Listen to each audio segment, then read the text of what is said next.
इसमें एक last point रह गया था। तो चार्टर एक्ट ऑफ 1853 में फर्स्ट टाइम ऐसा हुआ कि लोकल रिप्रेजेंटेशन दी गई इंडियन लेजिस्लेटिव काउंसिल या फिर सीएलसी में, यानी गवर्नर जनरल के साथ अब जो लोग बैठेंगे उसमें से कुछ basically appointed by the local provincial government वाले बंदे भी होंगे। लोकल प्रोविंशियल गवर्नमेंट कौन सी? बॉम्बे, बंगाल, आगरा एंड मद्रास। यानी बंगाल से, बॉम्बे से, आगरा से, मद्रास से कुछ बंदे अपॉइंट करे जाएंगे। कहाँ पे? इंडियन लेजिस्लेटिव काउंसिल या फिर और सीएलसी एक ही चीज़ है। ठीक है, तो ये आपको समझ आ गया होगा। तो लोकल रिप्रेजेंटेशन स्टार्ट हो गया था फ्रॉम चार्टर एक्ट ऑफ 1853। तो ये चीज़ याद रखिएगा। अब इसके बाद आते हैं हम, हमारा नेक्स्ट टॉपिक स्टार्ट होता है, that is the crown rule. Crown rule की बात करते हैं। क्राउन रूल आया कैसे यार? तो क्राउन रूल कैसे है, अब ये हमें समझना है। तो इसमें मैंने कुछ पॉइंट्स लिखे हैं, आप ये पढ़ लीजिए। वैसे मैं आपको एक्सप्लेन भी करता हूँ इसका। Why crown assumed direct responsibility. जब ईस्ट इंडिया कंपनी काम कर ही रही थी, तो ऐसी परिस्थितियां बनी, ऐसी क्या सिचुएशन आई जिसकी वजह से क्राउन, यानी जो ब्रिटिश गवर्नमेंट है, क्राउन मैं जब भी यूज करूंगा तो इसका मतलब ब्रिटिश गवर्नमेंट समझना, ये मैं समझना कोई क्वीन एलिजाबेथ या फिर कोई किंग विंग अपना काम करे, नहीं। जैसे हमारे यहाँ पे प्रेसिडेंट होता है, जो कि एक तरह से नॉमिनल पोजीशन होती है, एक तरह से दिखाते कि भी इंडियन गवर्नमेंट को रिप्रेजेंट प्रेसिडेंट करता है। ठीक है, इसी तरह से ब्रिटिश गवर्नमेंट को कौन रिप्रेजेंट करते हैं? क्राउन, वहाँ का। तो बात करी जाए क्राउन रूल कब आया? 1858 की क्रांति के बाद क्राउन रूल आया। ऐसा क्या हुआ? तो बेसिकली पहला पहला केस तो ये था कि mismanagement by the east India company था। मिसमैनेजमेंट बहुत ज़्यादा था, बहुत ज़्यादा कह सकते हो। करप्शन करते थे ये लोग, एक्सप्लॉइट करते थे लोकल लोगों को। ठीक है, और बहुत ही छोटी सी फोर्स साइड थी, पॉलिटिकल फोर्स साइड। मतलब ये दूर का नहीं सोच रही थी कंपनी, बस ये सोच रही थी भाई जहाँ से पैसा मिले वहां से लो, जहाँ से कह सकते हो जिसको एक्सप्लॉइट करा जाए, जिससे एक गरीब भी है, गरीब फार्मर भी है, उससे भी जितने पैसे निकल जाए, एक जमींदार है उसको उससे उससे उसकी जमीन छीन लो। तो बहुत ज्यादा एक्सप्लॉइटेटिव थी ये कंपनी। तो जिसकी वजह से एलिनेशन हो गया था। एलिनेशन मतलब दुश्मन समझने लगे थे सारे इंडियंस। रूलर्स थे, जो इंडियन रूलर्स थे, सोल्जर्स थे, सिटीजन्स थे, वो लोग मतलब नफरत की भावना से देखने लगे थे ब्रिटिशर्स को। फिर दूसरा था इम्पैक्ट ऑफ 1857 का रेबेलियन। तो 1857 में आप लोगों को पता है कि बहुत ही तगड़ी क्रांति थी इसमें। इसमें क्या होता है कि भाई मेरठ में आपको पता है कि हमारे कुछ सैनिक होते हैं, वो बगावत छेड़ देते हैं, अपने ही सीनियर्स और सीनियर ऑफिशियल्स को मार देते हैं। फिर बहुत बड़ा ये पूरा चैप्टर है हिस्ट्री में, वो पढ़ेंगे।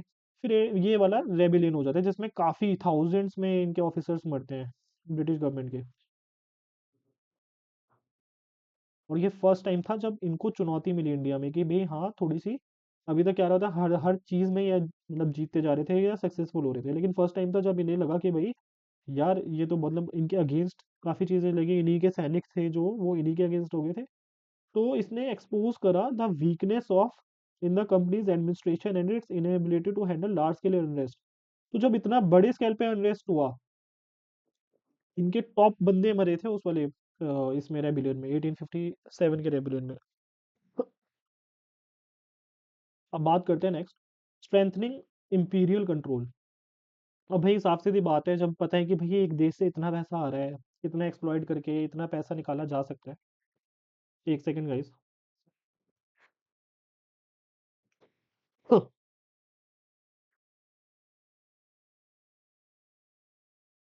आ, पानी ब्रेक था एक्चुअली मेरा। सो स्ट्रेंथनिंग इंपीरियल कंट्रोल, तो ब्रिटिश गवर्नमेंट चाहती थी कि भाई अब हमारा सीधा कंट्रोल है, ईस्ट इंडिया कंपनी वैसे भी किसी काम की नहीं है। तो अपना डायरेक्ट कंट्रोल बनाने के लिए क्राउन रूल या फिर ब्रिटिश गवर्नमेंट ने सीधा हस्तक्षेप करा और सीधा रूल करना स्टार्ट कर दिया। तो स्टार्ट करते हैं इसका नेक्स्ट जो स्लाइड है। तो इन्होंने क्या करा, गवर्नमेंट ऑफ इंडिया एक्ट 1858 बनाया। लेट्स सी क्या था इस एक्ट में। इसको एक्ट ऑफ गुड गवर्नमेंट भी बोला गया। Act of good government of India, कि भाई इंडिया में अब हम आपका भला करेंगे, हम आपके दुश्मन नहीं है, हम आप ही के मतलब आप ही के आपके भले के लिए ही हम आपका मतलब जो भी है हम काम करते हैं। तो ये इस वाले एक्ट को, इसका इन्होंने नाम इसलिए दिया act of good government of India, ताकि जो इतना ज़्यादा अनरेस्ट था, इतनी जो कह सकते हो नफरत की भावना थी, मतलब इनकी उम्मीद ये थी कि इस एक्ट के द्वारा थोड़ी सी कम हो जाए। फिर इन्होंने क्या करा, इस वाले एक्ट में, that is government of India act 1958 में, एबोलिश कर दिया that is east India company को। तो जो कंपनी थी ईस्ट इंडिया कंपनी, जो कि ट्रेडिंग कंपनी आई थी सन 1608 मतलब 1600 में इनको ट्रेडिंग राइट मिले थे क्वीन एलिजाबेथ द्वारा। फिर इसकी जो ये जो ईस्ट इंडिया कंपनी थी इसको इन्होंने इस एक्ट के द्वारा क्या कर दिया, एबोलिश कर दिया। फिर अगर नेक्स्ट बात करी जाए, गवर्नर जनरल ऑफ इंडिया की जो डेजिग्नेशन थी उसको कन्वर्ट कर दिया इन्होंने, चेंज कर दिया किसमें, वाइस रॉय ऑफ इंडिया में। अब वाइस रॉय को डायरेक्ट रिप्रेजेंटेटिव बना दिया British crown in India. Vice Roy को क्या बना दिया, डायरेक्ट रिप्रेजेंटेटिव बना दिया ब्रिटिश क्राउन इन इंडिया। तो यानी ब्रिटिश क्राउन को कौन रिप्रेजेंट करता है इंडिया में, वाइस रॉय। तो लॉर्ड कनिंग जो थे, कनिंग तो सॉरी नहीं सही वर्ड नहीं है, तो लॉर्ड कैनिंग कह लो। लॉर्ड कैनिंग जो थे वो first vice Roy of India थे। लॉर्ड कैनिंग क्या थे, first vice Roy of India थे। फिर उन्होंने एक और चीज़ करी, ended the double government system. जो कोर्ट ऑफ डायरेक्टर्स था, बोर्ड ऑफ कंट्रोल था, उसको भी एंड कर दिया। तो ये जो कोर्ट ऑफ डायरेक्टर्स और बोर्ड ऑफ कंट्रोल था इसको डुअल या फिर डबल गवर्नमेंट सिस्टम कहते थे, जो कि इस वाले एक्ट के द्वारा इन्होंने खत्म कर दिया। फिर इन्होंने बनाई एक नई position, that is new office of secretary of state. New office of secretary of state. तो जहां भी मैं एसओएस बोलूंगा वहाँ सेक्रेटरी ऑफ स्टेट आप समझना। अब ये सेक्रेटरी ऑफ स्टेट क्या है, सेक्रेटरी ऑफ स्टेट बेसिकली एक बंदा होगा जो कि कहाँ बैठेगा, ब्रिटेन में बैठेगा। कहाँ बैठेगा, ब्रिटेन में बैठेगा। और ब्रिटेन में बैठ के इस कंपनी को एक तरह से कंट्रोल करेगा। कैसे, to have complete authority and control over the Indian administration. तो एक एक पोजीशन बनाई इन्होंने सेक्रेटरी ऑफ स्टेट। कहाँ पे होगा ये, इंडिया में रहेगा नहीं, ये रहेगा ब्रिटेन में। इसके अंडर कौन काम करेगा इंडिया में, वाइस रॉय काम करेगा। इसके अंडर कौन काम करेगा, वाइस रॉय काम करेगा।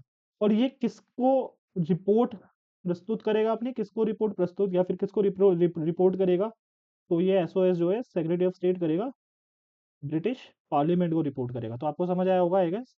तो अगर मैं बात करूँ, ये ब्रिटेन है, ये इंडिया है। इंडिया में कौन है टॉप पोजीशन पे, यहाँ पे है वाइस रॉय। ये किसको रिपोर्ट करेगा, ये एसओएस को रिपोर्ट करेगा। एसओएस किसको रिपोर्ट करेगा, ब्रिटिश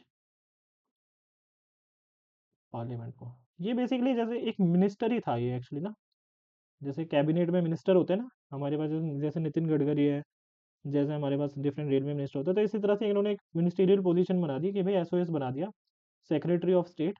और सेक्रेटरी ऑफ स्टेट किसका रिस्पॉन्सिबल था, उसकी रिस्पॉन्सिबिलिटी किसके लिए थी, ब्रिटिश पार्लियामेंट के लिए। यानी जो भी रिपोर्ट करता था, जो भी ये फंक्शंस परफॉर्म करते थे, कोई कमांड देनी क्या है, तो उसकी रिपोर्टिंग ब्रिटिश पार्लियामेंट को दी जाती थी। तो आई होप आप लोगों को समझ आया हो।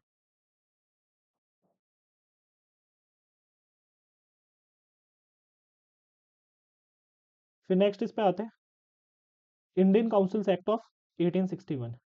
Indian councils act of 1861। इसमें क्या है, बिगनिंग ऑफ रिप्रेजेंटेटिव इंस्टीट्यूशंस। ये फर्स्ट कह सकते हो या फिर स्टार्ट हो गया था यहाँ से, beginning of representative institution. Vice Roy जो है था उसको परमिशन दी गई कि भाई, या फिर उसको एक तरह से उसकी एक और ड्यूटी दे दी गई कि भाई वो नॉमिनेट कर सकता था कुछ इंडियंस को as non official members of his expanded council. तो काउंसिल थी जो वाइस रॉय की, उसको तो पहले इन्होंने इसका नंबर ऑफ मेंबर्स बढ़ा दिए, नंबर ऑफ मेंबर्स बढ़ा दिए। ठीक है। और इसमें भी जो इंडियंस थे उनको शामिल करना स्टार्ट कर दिया गया। इसमें भी जो इंडियंस थे उनको स्टार्ट करना, मतलब इसमें ऐड करना या स्टार्ट कर दिया। तो और कैसे ऐड होगा, जो भी हमारा वाइस रॉय है वो क्या करेगा, नॉमिनेट करेगा। जो भी हमारा वाइस रॉय है वो क्या करेगा, नॉमिनेट करेगा। समझ आ गया होगा आई गेस। एक बार सिंपल तरीके से बनाते हैं। ठीक है। तो वाइस रॉय है, नॉमिनेट करेगा। किनको नॉमिनेट करेगा, इंडियंस को। ये नॉमिनेशन करके कहाँ पे आएंगे इंडियंस, काउंसिल में। किसकी काउंसिल में, वाइस रॉय के काउंसिल में। सिंपल है। ठीक है। लेकिन एक चीज़ का ध्यान रखना, ये लोग नॉमिन इंडियंस को ऐड तो कर रहे हैं लेकिन हमेशा नॉन ऑफिशियल मेजोरिटी में करेंगे, मेजोरिटी नहीं देंगे। नो मेजोरिटी लिख लेते हैं, ये बाद में समझाऊंगा आप लोगों को।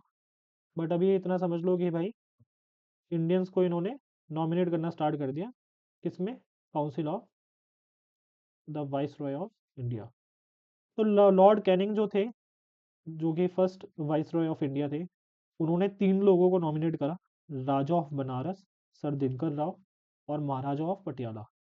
एक्चुअली आप ये मत समझना कि बहुत वो है कि बहुत बड़ा स्टेप था। एक्चुअली ये सारे जो जो भी हमारे रूलर्स थे उस टाइम के, आई डोंट नो पर्सनली कैसे रहे होंगे, बट ये काफ़ी लॉयल थे एक्चुअली ब्रिटिशर्स के लिए। तो कोई बहुत बड़ा वो भी नहीं था, बट एक कह लो कि फर्स्ट टाइम ऐसा हुआ था कि कोई इंडियन था इनकी काउंसिल में, तो वो काफ़ी इंपॉर्टेंट पॉइंट है। तो जो कैनिंग थे उन्होंने नॉमिनेट करा 3 लोगों को, Raja of Banaras, sir Dinkar Rao and Maharaja of Patiala. अब इंडियन काउंसिल्स एक्ट में नेक्स्ट जो हमें पॉइंट पढ़ना है वो है establishment of new legislative council for Bengal, North West provinces and Punjab. New legislative councils बनाई गई 3 प्रोविंसेस के लिए, that is Bengal, North West province और पंजाब के लिए। वाइसरॉय, फिर इन्होंने वाइसरॉय को दे दिया एक और रूल दे दिया, एक सेकंड पेन चेंज कर लेते हैं, ये लोग वो है, viceroy to make rules for more convenient transaction of business in council.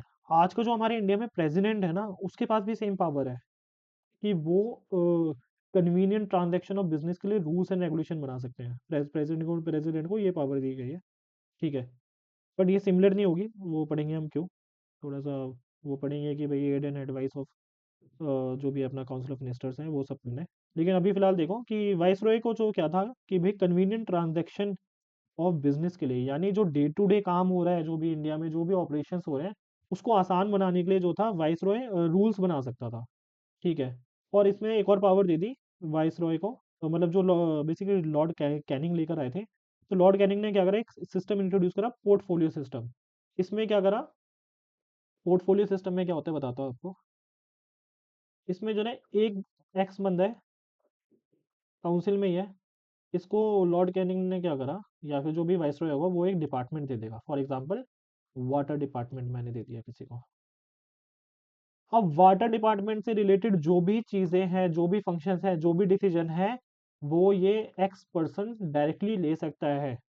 जो भी वाटर डिपार्टमेंट से रिलेटेड जो भी फंक्शंस हैं वो कौन ले सकता है, ये एक्स पर्सन। तो इसको मैंने एक पोर्टफोलियो दे दिया, एक हमने इसे डिपार्टमेंट दे दिया। तो ये जो डिपार्टमेंट वाला सिस्टम है, ये किसने स्टार्ट करा था, लॉर्ड कैनिंग ने स्टार्ट करा था। किस वाले एक्ट में स्टार्ट हुआ था, इंडियन काउंसिल्स एक्ट ऑफ 1861। तो जैसे आजकल जो डिफरेंट डिफरेंट मिनिस्टर्स है, कोई रेलवे मिनिस्टर, कोई कुछ है, कुछ कुछ तरह से, मतलब कुछ कुछ इसी, मतलब इसको कह सकते हो कि सेम कुछ कुछ इसी तरह से था, एग्जैक्टली मत समझना कभी, क्योंकि आजकल तो बहुत पावर्स है हमारे मिनिस्टर्स में, उस टाइम इतना नहीं होता था, ठीक है। फिर आगे अगर बात करी जाए इसकी, Viceroy could issue ordinances without concurrence of legislative council during an emergency. This ordinance was valid till 6 months. इसकी लाइफ कितनी थी, 6 मंथ्स। यानी वाइसरॉय जो था, वो इमरजेंसी में अगर कोई, जैसे फॉर एग्जांपल जैसे फिर से 1858 जैसा कुछ, वो सॉरी 1857 जैसी जो क्रांति थी, या 1858 जैसी जो क्रांति थी, वैसा अगर कोई इंसिडेंट अगर हो जाता है, तो जो वाइसरॉय था उसको हमें, वाइसरॉय क्या था, वो ऑर्डिनेंस निकाल सकता था, कोई इंपॉर्टेंट रूल्स रेगुलेशन निकाल सकता है in the form of ordinance, जैसे आज भी same ordinance Indian Indian constitution में भी है। तो आप समझ रहे हो कि इंडियन कॉन्स्टिट्यूशन मतलब कितनी, मतलब पीछे से चीज़ें ली गई हैं। जो इंडियन कॉन्स्टिट्यूशन में आज भी रूल्स एंड रेगुलेशन है, कहाँ से ली गई हैं आप देख रहे हो, आज भी ऑर्डिनेंस मेकिंग पावर है हमारे प्रेसिडेंट के पास, ठीक है। तो वो हम समझेंगे कैसे, क्या है, ठीक है। अब नेक्स्ट हम लेक्चर करते हैं थोड़ी देर बाद, ठीक है। अब नेक्स्ट स्लाइड देखिएगा, नेक्स्ट लेक्चर देखते हैं, फिर उसमें मिलते हैं हम।